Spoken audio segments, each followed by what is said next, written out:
What constitutes aid in dying is this.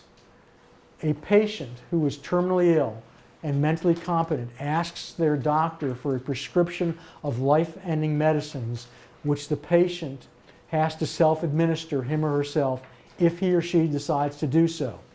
There's been a law in Oregon which has been in effect for 16 years now. It's worked extraordinarily well. None of the problems that were anticipated by opponents, none of the concerns which were expressed when the law was first enacted have emerged at all. A very small number of people actually take advantage of the law, but it does give great comfort to thousands of others who are dying who know that they have this option available to them as a last resort.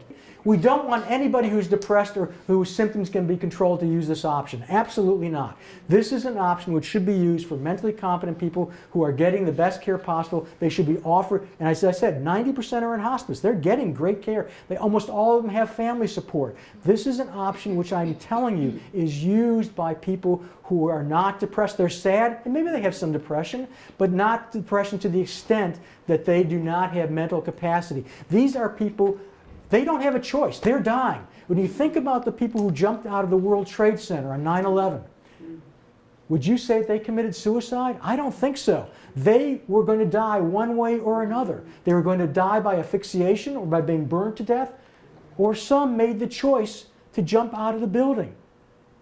It wasn't a question of whether they were going to die. The question was how they were going to die. And who was going to make that decision? That is the same thing for patients who decide to ask for medicines which they can take or not take at their discretion to end their lives by a very short period of time. If these medicines were not available for some of these patients, they would suffer a whole lot more. A small number of people, a very small number of people who are suffering greatly at the end of their lives really need this last resort option of aid in dying because other options are not either available to them or are not adequate for their to end their suffering. It should be a decision which they should make as individuals when their suffering becomes so great that they feel they can no longer go on living even though they want to continue to live. But in fact, they are going to die within a short period of time. So the question is not whether they're going to die, but how they're going to die, and whether the government should be intruding on their right to die by a means that's chosen by themselves.